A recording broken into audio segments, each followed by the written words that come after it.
Howdy, folks. Happy Monday. Happy Halloween.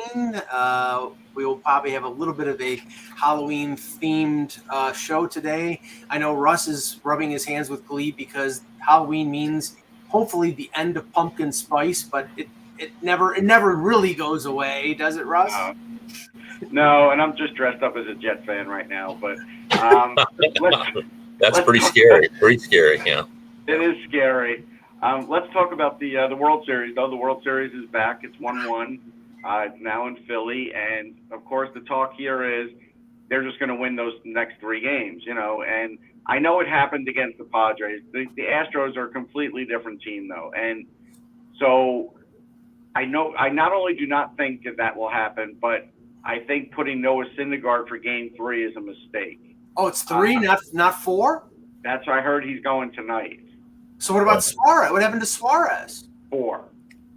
So tonight, that's what I heard. I don't know if that's what they're going with, but either way, I think it's going to be a mistake because in the end, the Astros have this elite bullpen. They do. Yeah. And Philly sort of, has been this comeback team. And look, they touched up Verlander, but then again, the Astros touched up Nola too. This is a series that I think that it doesn't even matter. I thought it mattered about starting pitching. I don't think it matters about starting pitching because both these teams seem to be able to grind the pitch counts out and get runs. So I think it is going to be more about the bullpens, and that's why I sort of gave the Astros the edge in 7 because I do think if it goes back to Houston and they have a Game 7 at home, that is a big advantage. Yeah, Kev, I predicted Astros in 6, and you know how that pained me because I hate that team. But I think they're the better team. But I looked at the history. They were the favorite against the Nationals. They were the favorite against the Braves. They lost both times. So it's not inconceivable that Philadelphia could beat them. But I don't know. I don't think it's going to Yeah, I mean, I like the Astros better, but there's always a team of destiny, a team of fate, a team of momentum. We talk about it all the time in hockey, and boy, the Phillies seem like that team to me. So, it feels like it could go either way, to be honest with you. But it does. The problem with putting Syndergaard in like a Game 3 is the Astros have a better starter. I can start there.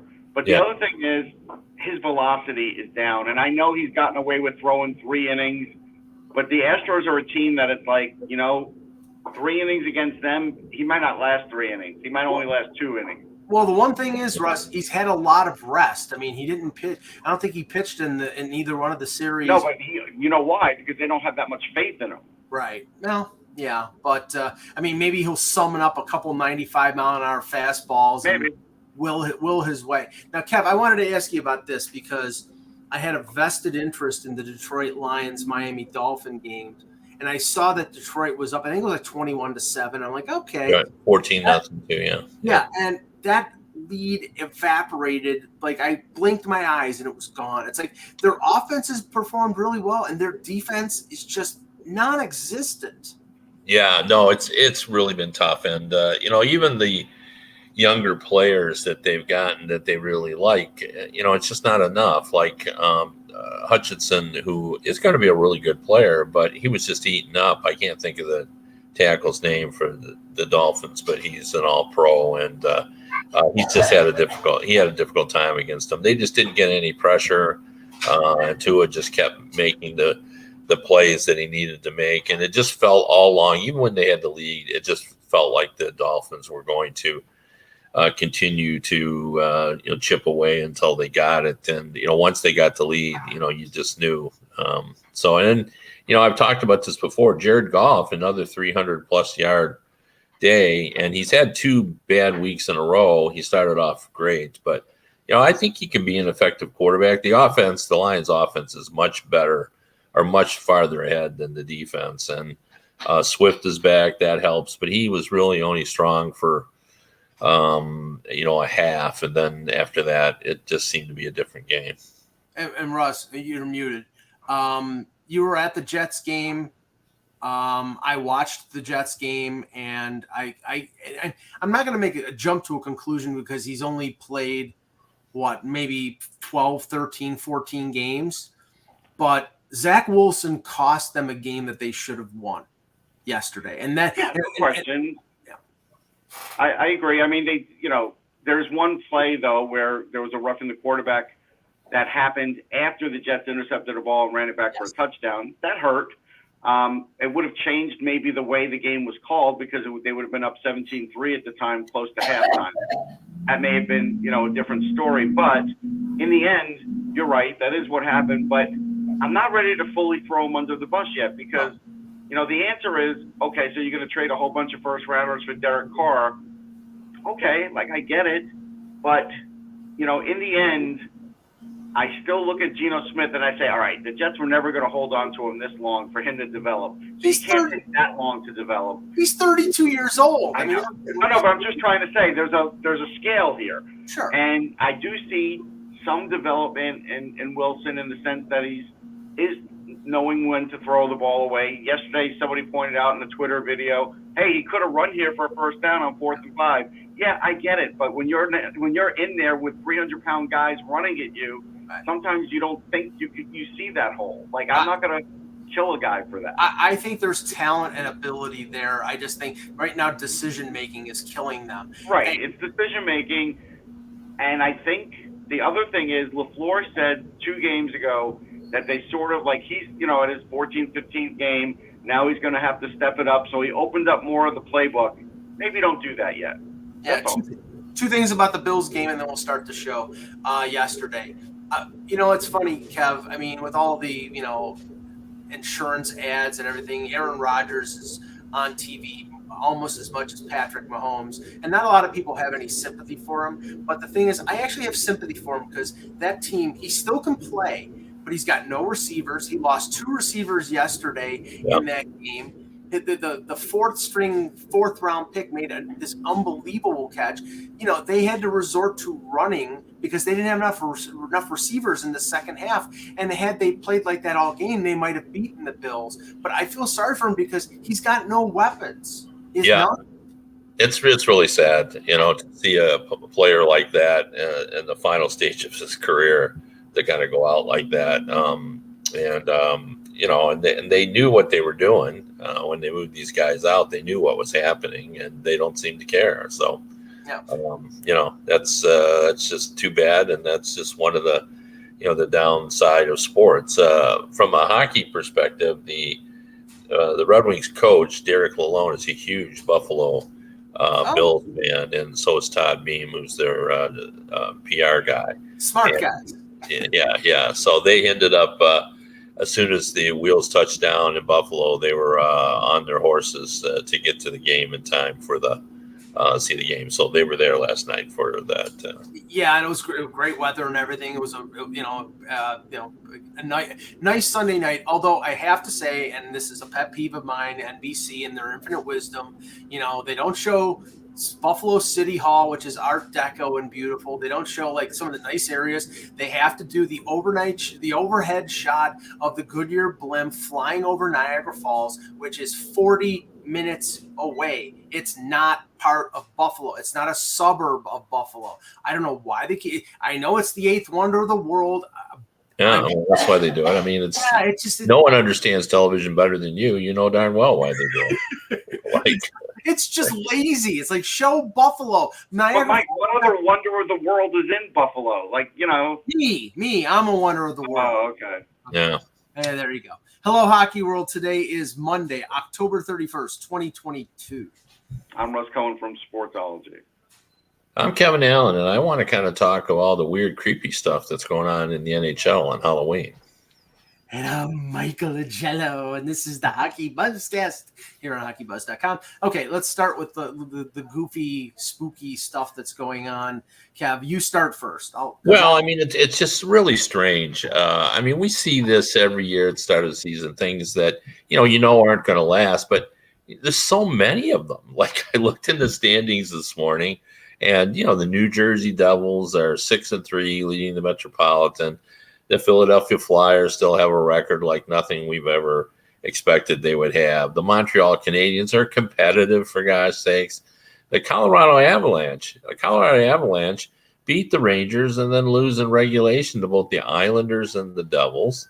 The Pittsburgh Penguins go out west thinking the worst that would happen, I'm sure, is 2-2. Maybe they'd lose to Calgary and Edmonton, but they take care of business against Seattle in Vancouver. No, didn't happen. 0-4 for them. There's just things that are happening in the first part of the season that are just hard to explain. There's something goofy going on in the NHL in this opening season.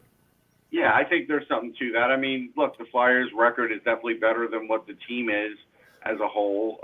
But, they did lose last game, but they picked up a point, so it's still kind of keeping them going. I'll even address Joe Morello here because he's talking about the Islanders scoring all these goals early on. However, if you look at expected goals, the Islanders are still 9th in the league, and the Rangers are 5th. That should tell you something. That should tell you that, hey, they are getting a few more goals than we expected early on, but nobody else is expecting them to do that for the season because the numbers show it. That's where I think, Kev, there are always weird things that go on at the beginning of a season, and that's why – now this year I'm not going to be on a Tampa bus saying, hey, they're going to overcome all that because they're Tampa, because there always is a point where it doesn't happen. But this is why the first, 20 games, you have to wait until that point to kind of get an idea of what a team might be. Yeah. Well, the one thing about Tampa that's a little bit alarming is their goal differential. I think they're even. I think they're 28, something like that. It's close to that anyway.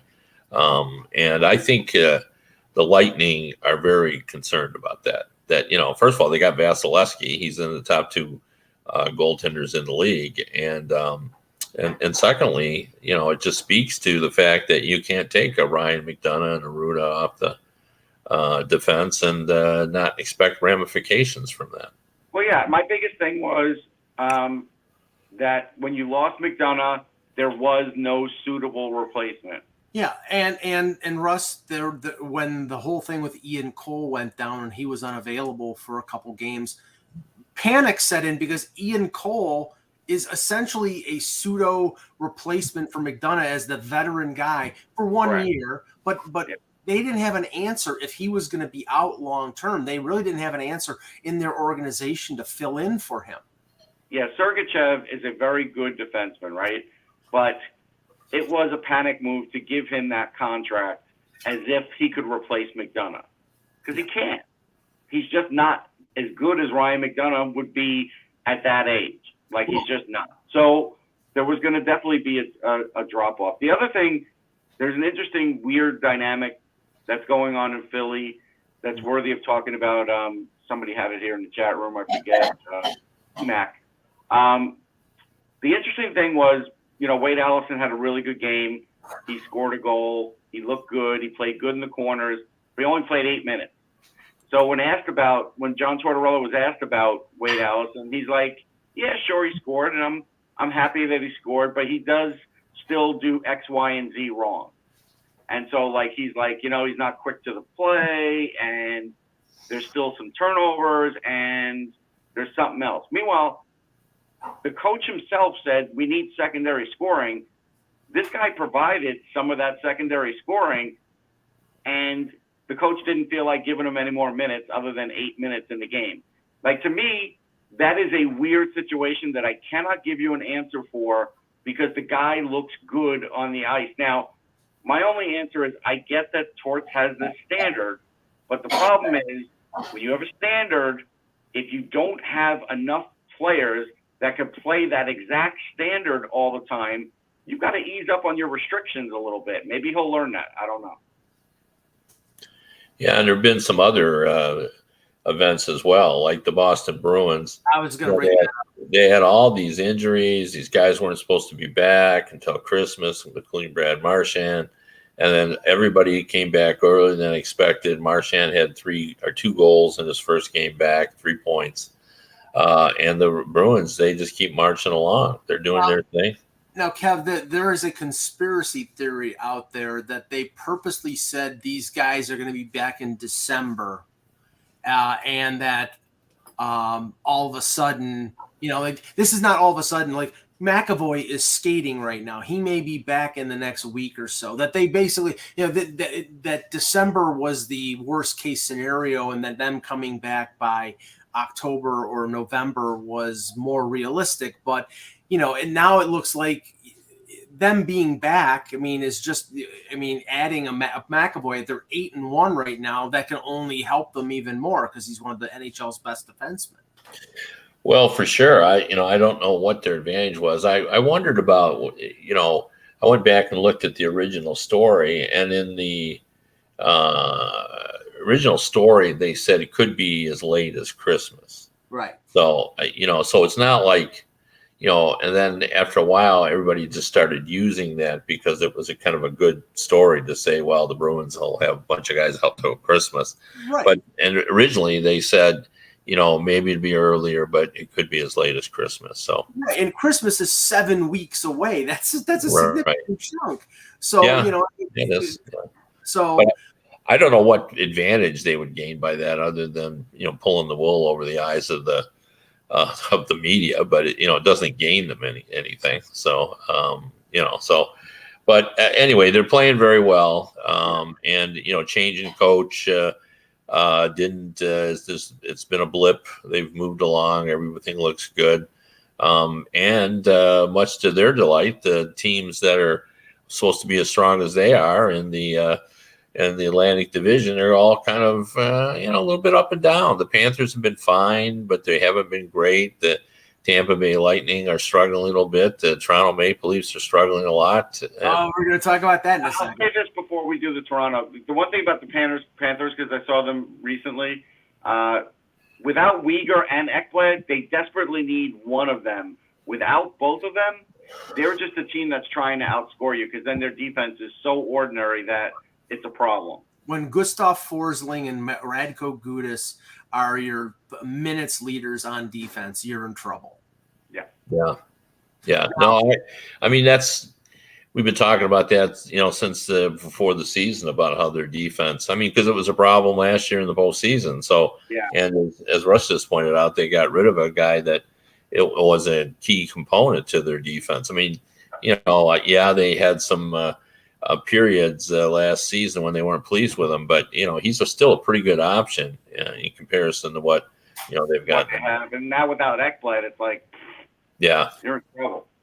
So I got a sort of look back at like the Mike Agello of 25 years ago, when I was a caller to the post-game shows in Toronto, by hosting a post-game show after the Leafs lost to Anaheim 4-3 in overtime, and the irrationality of a fan base. And don't get me wrong, like there's I have relatives who texted me over the weekend about how the Leafs are playing, and this team, there was apathy and frustration and whatever. And when fans get frustrated, they make ridiculous suggestions like put Kali Yarncroke on defense and move Morgan Riley up the forward because he's not good defensively. Whatever. I get that, but there is reason right now for the Toronto fan base to be frustrated at this team, because they are 4-4-2 right now, which isn't disastrous, but they went on a five-game Western road swing. And as we know, the California 3 games is not a big challenge anymore, Kev. You're supposed to, of those 3 games, San Jose, Anaheim, LA, the toughest game is LA, and you should get probably at the minimum 4 points. They got two overtime losses to the Sharks, who are one of the worst teams in the league, and Anaheim, as we've talked about before. They were leading 3-1 last night, blew the lead, should have lost the game on a goalie interference call that was ridiculous, and then lost in overtime on a nice Trevor Zegras goal. The Leafs right now, I want to get your outside perspective, and then I'll give you some inside stuff. But the Leafs right now, even though it's 10 games into the season, they're troubling right now. Yeah, for sure. And to me, it just seems like the same old stuff. Like, the team's competitiveness isn't as good as it should be. The defense is short. They don't have the goalie. There's no Shesterkin or even a player that can win the games when they're, not playing well. Like, it just seems like everything. This team has still got a lot of talent, but it just isn't an exceptional team. And that's where they've been lacking. They've never been able to put all the components of a winning team all together, even though they have a very talented team. There's two things that I've noticed. If this were Jack Campbell, Mike would be excoriating Samsonov for his last two games, which weren't very good. Well, it was Shalgren last night. It wasn't Samsonov. Oh, Shalgren. Sorry but his last two games weren't. I'm looking at his numbers, a 909 and 862. His last two games haven't been very good. Yeah, I mean, well, Russ, they really have no options right now, and that's the problem. And with Murray hurt, you're four. I mean, But let me finish. Samsonov. The plan was for Samsonov to play against San Jose and against LA, and then for Shalgren to play against Anaheim. Samsonov got sick, so he couldn't play the game against San Jose. So they were forced to play Shalgren, who is an AHL goaltender, and I'm not blaming him for the loss yesterday because they gave up 39 shots to Anaheim. But they're not getting goaltending that's going to save them. They're getting goaltending that's average, that's adequate. The problem right now is on this 5-game road trip, this all-powerful offense that was at the top 2 or 3 in the NHL scored 13 goals. They averaged less than 3 goals per game. They've averaged less than 3 goals per game all year. It's only 10 games, but they're not getting the consistent scoring out of their big core 4. And Kev, when you spend $40 million on that core 4, they have to produce most nights or you're not going to win. Yeah, well, there's no doubt about it. I mean, when that team is rolling, they always have a shot. But, I don't know. Maybe that's mirrors them a little bit because it when they're scoring a lot of goals, it sort of masks the inadequacies of the rest of their lineup. So that's extreme. That's exactly right. The other thing is, Mike, you had told me about Marner getting benched for a shift, and so I have a couple shifts. Yeah, couple shifts. So here are my couple of thoughts on that. Okay. Sheldon Keefe should have done that a long time ago with his star players because Marner threw a little bit of a temper tantrum. Mm-hmm. And this is a thing where, Kev, I explained it like, you as a parent, if you let your, 2-year-old get away with a certain amount, when that certain amount is overreached and then you discipline, it's like, okay, the discipline seems like it's out of the blue. And I'm sure to Marner, it seems like out of the blue because Keith never did that before. But the thing is, Marner's probably been a little coddled by him. And now, he's not doing it because Keith realizes, okay, we got a problem here, and I'm going to sort of reflex my muscles. But it is a little late for him to be doing that. Well, here's the quote from Keith after the game, Kev. You just got to know what's going on in the game. Everybody has to be responsible for their touch of the puck. On both goals, what Marner did was well-intentioned and everything like that. It's just they're tough plays. We've got to manage those plays better. We also have to have better support around it. So he's not hanging Marner out to dry after the game, and Marner took responsibility after the game. But in the moment, Marner went down the hallway and broke the stick against the wall. I don't know if he broke the stick against the wall because he was benched or whether he broke the stick against the wall because he made 2 stupid plays. It really doesn't matter. You just can't do the stupid plays. That's what has to be done. Yeah, and you really can't react like that regardless of the reasoning. Right. If you had to guess, you'd guess that it was the frustration. I just had this discussion this morning with Tom Laidlaw, who told a great story about, his sitting next to Vadnais on the Rangers bench, and Vadnais was trying to give him some constructive thoughts on the breakdown that had occurred. And he just said, Tom, why do you think that goal happened? He goes, the puck went in the back of the freaking net. and Vadnais, was really saddened by that. They were, he was his mentor and all that kind of stuff. But, Tom said it was just my frustration with making a bad play. Right. And, he felt bad about it. So, yeah, Vadnais was a good old veteran that really did help along a lot of those young guys. There's no question. Now, yeah. So, but anyway, you can't react like that. And, Russ said it right on about it. It is parenting, but at an advanced level and an adult level. I mean, you can't, if your 4-year-old gets away with something, your 2-year-old, and I'm dealing with that now with my grandchildren, the 2-year-old will learn that behavior as well because it hasn't been corrected in the 4-year-old.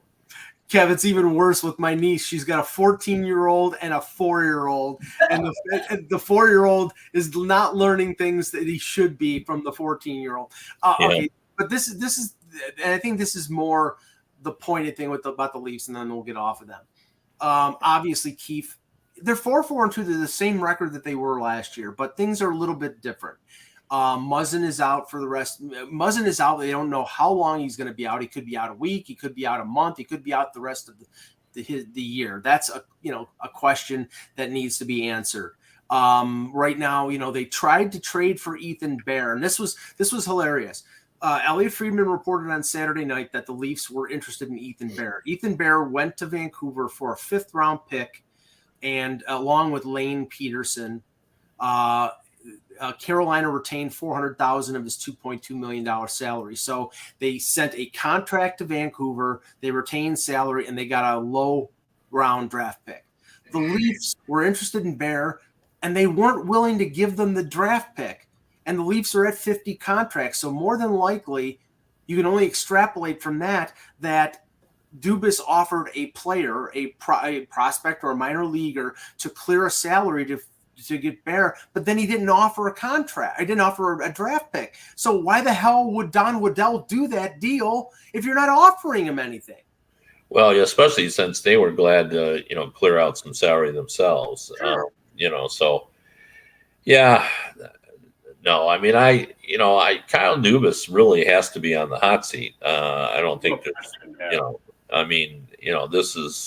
has gone on a while, and it's almost an indictment that the issues that we're talking about today are the issues that the team has had for multiple years. So, and this might be inside baseball, and maybe people aren't interested in it, Kev. But Kyle Dubas, when something happens, he meets with the media. But like the traveling media, and there was like 5 or 6 outlets with the Leafs after the game on Sunday, asked a Leafs PR for Kyle Dubas to talk, and they were, denied. I mean, respectfully, but they were denied. He didn't want to talk to the media or didn't think it was the right time, because what are the questions that are going to be asked to Kyle Dubas? They're going to ask him about Muzzin. They're going to ask him about, are you talking any trades? You're going to ask him about the future of the coach?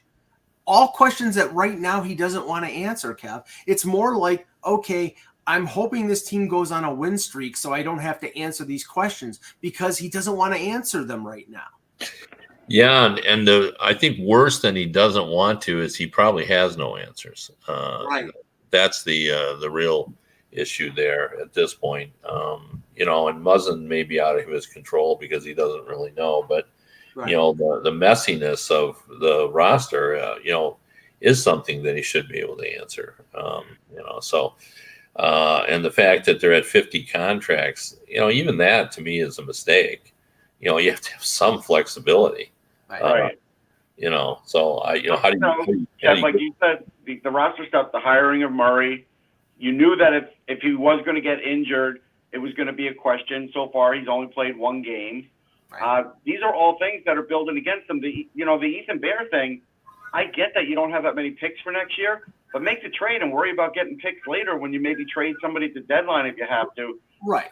He would fall short on that. They only have 4 draft picks, and apparently, that might have been a factor, and they didn't want to trade a 5th-round pick for Ethan. But right now, Ethan Bear would be on their bottom, probably on their bottom pairing, maybe even in their second pairing. You're forced to play, and this is when a team is in trouble. They're playing Morgan Riley in 3 games and 4 nights. They're playing him 26 minutes a night, and no matter how good of a defenseman you are, when you're playing extra minutes like that, you'll make more mistakes because you get tired. Your decision-making process is thrown off. The lactic acid builds up in your body and it makes you make bad decisions. Those are all factors. They're playing a defenseman in Justin Hall 20 minutes plus a night when the guy continues to give away pucks and take stupid penalties. He's probably an AHL level defenseman the way he's playing right now, because they're shorthanded. They have nobody else to play. They have to play him 20 minutes. So the other thing, Mike, is, and this is where Brendan Shanahan, I have a problem with him. Probably the last 3 drafts, the Leafs have pretty much drafted the same way every draft. They go for a certain kind of guy, a certain type of player, this whole thing. And even if you bought into what Dubas was doing at the beginning and you sort of see it failing at the NHL level, Shanahan should be saying at the draft to at least everybody but Dubas, hey, listen, at the draft table, we've got to get more diversified, because these guys that we're drafting now, they're not going to be here for 3 or 4 years. The Leafs in 3 or 4 years could be incredibly small in a bigger, faster league, and that could be a big detriment to them. Russ, that's why the Matthew Nyes pick was such a unicorn, because he's a complete departure from everything that they, he's a 6'3", 210-pound, and he's the one they desperately need, right? So they need 3 or 4 of those. Where Shanahan has to keep an eye on things longer term, and it doesn't feel like he's doing that. Yeah. Okay. Pointing to the teams that have been successful right now, Kev, everything is going right in Vegas. They're 8-2. Eichel's playing well. Logan Thompson is exceeding expectations. Everything is beautiful on the Strip. Everything is beautiful. Yeah, we'll start saying. But everyone's healthy. Like that's the key thing. It's this could have been last season had everyone been healthy. I'm sure that they had some wonder about how their goaltending tandem was going to work out, but it's not just Logan Thompson. Hill's been good too. I mean, it's just been solid goaltending. Their defense has been really impressive. That's the thing that I noticed when I watched them was, their defense is strong. Like they get the job done. The puck comes in, it gets out. They know what they're doing. They got depth of scoring, and Eichel's playing well. He gets a big goal last night. So everything is swell. All of a sudden we're talking again about how it's an advantage to be in Vegas because teams come in and they go out the night before and they stay out later than they should and they're tired. We weren't hearing that last year. No, So, the Leafs were in Vegas for 4 days. Yeah. I don't know what they did, but maybe they're having a good time. And but we didn't hear that last year. Nobody talked about that. Nobody said that story, which we heard in the first round about how it's a built-in advantage, that you don't want to be in Vegas too long. Mike, I wanted to mention something. The Rangers played at Mullet Arena yesterday. That was the next thing I was going to bring up. And, there's a quote from Ryan Reeves.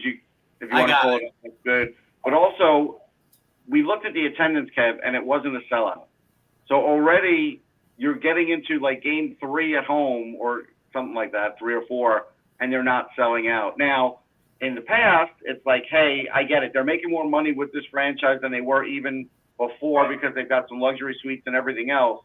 But the fact that they can't even sell out this whole season and probably aren't even going to get close to it. Well, what was the number last night, Russ? I didn't see it. 4,600. 4,600 is a sellout. No, 47. It's 47. No, it's 46. With the television camera station. Oh, is it? Because they said 47 on the broadcast the other day. Okay. Well, I saw on the first telecast that they brought up that the television has taken out 400 seats to put platforms, and so 46 is a sellout. So. And Russ said this independently of my observation because I missed the game, but I went to NHL.com and clicked on the Coyotes goals to see, what the angle of the camera looked like. And, I told Russ, I said, honestly, I've seen better angles for cameras in AHL games with the scoreboard cam than I saw. Now, I'm being hyperbolic there, but I didn't think it was very good. And then Kristen Fisher scores a goal. Russ, there was hardly any reaction. Yeah, I was wondering if ESPN just had it kind of like the sound down, or if it was muted. It wasn't like your typical NHL reaction for a goal. Like, even if it's a small crowd, you should still. I'm in college arenas. I hear college arenas even louder than that sometimes. Yeah, but I would say this about it. Like, I mean, to me, if we were in a court of law, I would stipulate that this is crazy that we're in this position. But it's been my observation that players have really enjoyed playing there. Until yesterday. I've seen multiple quotes. I know The Athletic ran a bunch of quotes about players saying that they loved the experience and it was fun. And Lazarus did a piece about, it's saying it too. So I think for a novelty, I think the players actually are going to like it. You'll always find haters that is going to say, well, the dressing rooms aren't right and all that stuff. But yeah, let me read one of the haters here, because Ryan Reeves quoted yesterday after the Rangers game. The quality of the ice at Mullet Arena is unreal. It was really good, but was less complimentary about the Rangers dressing room. This room is a little poo-poo. It's a little cold in here. Not gonna lie. Let me ask you this. Yeah. If you're thinking about the romance of the game, is Ryan Reeves the first guy you think about? No. So, I mean, in terms of the romance of the game, now again, I don't want to be in a position to defend this messiness because it is ridiculous. But I'm just saying, in terms, I've said right from the beginning, and I'm going to stick by this. I think for a one-off, if this is indeed a one-off, I think this is going to be a fun season for people going in. I think you're talking about it. The players will talk about it. I've seen players quoted as saying, it really is like college when, you look up and the play, it seems like the fans are right on the ice with you. I mean, the ice is in great shape. The one thing they have been saying that's true is it's among the fastest ice surfaces in the world. Yeah. So, and I think, it's just from the standpoint of the way NHL hockey should be played, this is a disaster in terms of the fan experience. And, I've had several of my friends said, and they won't do it because it's just too far to go, have said, I'd love to go out there and see a game like that.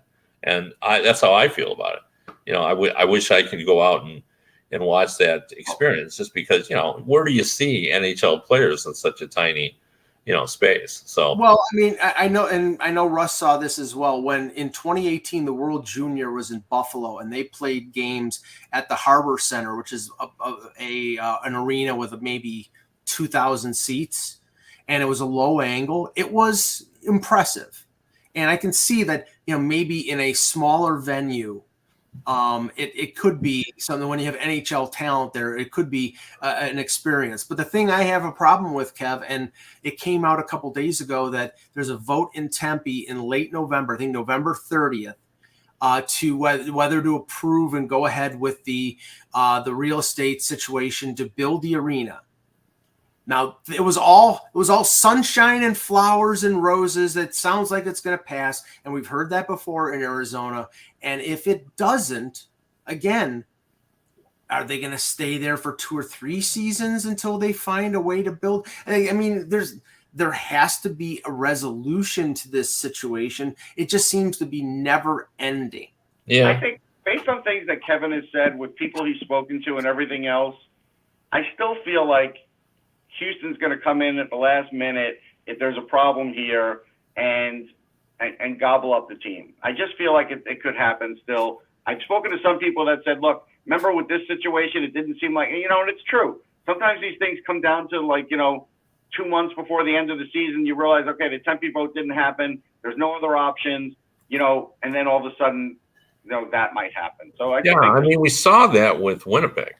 Right. Like, they always knew they had Winnipeg sitting there, just like they've always known they've got Quebec sitting there. And when it came down to it, when Bettman realized that it wasn't going to get any better, these owners weren't going to be able to get along, and there didn't seem to be anybody locally that wanted to save the team, that, he acted quickly and suddenly in Winnipeg. Could we see that in Houston? Maybe. I think it really is a big deal to them. They hate the idea of getting in a situation in Houston where they have no weekend games, no, they're going to be second fiddle, and they have a guy that wants them there but doesn't really want to be part of the owning the team, and that kind of thing. So I don't think it's perfect in Houston, but it's certainly better than what they've got going on in Arizona. We'll have to see kind of how it all works out. I mean, I've heard so much about what's going to happen, what might happen, and everybody's trying to read the tea leaves. Let's just wait and see what happens. Sooner or later. So there is an interesting situation unfolding in Dallas. Jake Ottinger in their last game got hurt, left the game. Scott Wedgwood replaced him. Jim Nill just revealed to the media that Ottinger will be reevaluated in a week, so they don't know what's going on.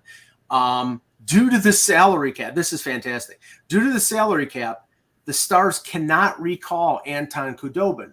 His salary is $3.33 million. They're up against the cap right now. $1,025,000 is buried, and they don't have the room to call him up unless they put Ottinger on LTIR. So according to this report, someone else will have to come up to the NHL. I just looked at the Texas Stars goaltending. Other than Khudobin, their other goaltender is Matthew Murray, but he's not on an NHL contract. The only other guy that's on an NHL contract is in the ECHL right now. So they're probably going to have to call him up to back up Wedgwood, and Wedgwood's probably going to have to play every game. And that's not saying that they don't know what's going on with Ottinger. I mean, Russ, they used to be 4 deep in goaltenders, and now they're not. This is the way the league is, though. You literally, it has become like quarterbacks in the NFL. You do have to have 3. You have to have 3 that you're counting on, can use, or whatever. Khudobin has kind of been like that lost guy. But if they have to use him, he's a pretty good guy to still use. Right, but they can't use him. I know, but they can't use him. Yeah, that's what hurts them. Let me give you this scenario, and I think it really speaks to the messiness around the league. Yeah. The Detroit Red Wings have no cap issues. They have $6.9 million under the cap. Okay? Mm-hmm. They're only carrying 21 players. They're carrying 21 players instead of 23. And they've got in the minor leagues, they've got Kosa, who is their goaltender in waiting. They got Brackstrom, who's another goalie that's one of their prospects. And they're moving Bradstrom and Kosa back and forth between the ECHL and Grand Rapids. And then they have a veteran KHL guy, Alnora, who is playing as well. And I think they're doing that because they know every dollar counts, and a trade deadline they may need, even though they've got $6 million left. They may need all that to help all these teams that are in trouble. At least that's my theory. Otherwise, they're definitely banking cap space. That's the smart thing to do. But Kev, I mean, you've talked to general managers. I mean, okay, the expectation is right now that the cap is going to go up $3 or $4 million next year. At least that's the pie in the sky that Bettman has said. But they have to deal with the here and the now of this year with an $82.5 million cap. They have to be pulling their hair out of their heads the way things are going right now. Well, they are, and people have said that, predicted that we're going to have more situations like that's happened earlier. Who was it? It was Florida. Florida had to play with 5 D-men. Right. And the guy said, well, that's going to happen again. We're going to have a bunch of teams end up in that situation. Or he also predicted that, you're going to have to call Anaheim or Detroit because you're really going to be stuck and saying you're going to have to take one of my guys because, I simply have to call, like if it got so bad, like the Dallas Stars would have to bring Khudobin up, they're going to have to make a move. They're going to have to move someone. Right. I still think it's possible. Even though they say today, like it's nearly impossible. I think you're right, Kev. I think at some point they may find that, hey, we'll do that. And you know what? They'll be creating another asset by doing it because at some point they'll be able to trade them. Well, and it's never impossible. What they're really saying when they say it's impossible is that it's unreasonable what people are asking to do that. Right. And I think that's the issue. Like, teams will do it, like the Red Wings would do it in a heartbeat, but they're going to want a lot, in return. And I think that's the issue. They're saying, well, if it's an unreasonable ask, then it's really an impossible situation. Well, not necessarily. If you think you have a chance to win it, then maybe you'll give up that asset. Kev, what is the reaction right now to the way that the Blackhawks are playing? Because everybody thought that they were going to just lay down and die. And Taves has got 4 goals, and Jason Dickinson is doing his inner Mike Bossy. I mean, it's right. I mean, they're playing very well right now. Yeah, I mean, I've talked about this before, but they almost look. The Blackhawk players now look sympathetic. Most of them, not all of them, but most of them were not around when the bad things happened in 2010. They're just a patchwork team that was put together that's supposed to fail. And guess what? They don't want to fail, and they're working hard. Like, I've watched them play now 2 or 3 times. They're a competitive bunch. Like, they don't give up. They push back. They fight. They scrap. And they've gone from a team that we looked at going like, what were you thinking with all that what went on with that team in 2010? And now we're looking at them as kind of a sympathetic team. Like, hey, they're an underdog. They're pushing. Like, they're not going to make the playoffs. They're not a really good team, but they work hard and they compete. They're not. We thought they were going to be with the Arizona Coyotes, and they're not. Yes. They're a much more competitive team than the Arizona Coyotes. They are. I mean, look, Mike doesn't want to give Alex Stalock credit, but he's got 3 of the 4 teams wins. Sure. He just went to the shootout the other day and got another point. Like, that's a guy who nobody was expecting to do anything, and they're getting production out of him. Yeah, they got some bad news, though. Didn't Seth Jones get hurt? I think he's out 4 or so. Yeah, 4 to 6 weeks with a broken thumb. And Russ, that is not a game that you want to cite for the goaltending union, because it was 6-5 with Campbell giving up 5 goals and Stalock giving up 6. No, but there was a 4-3 game after that. Okay, but I was pointing to that game. Okay, well, great.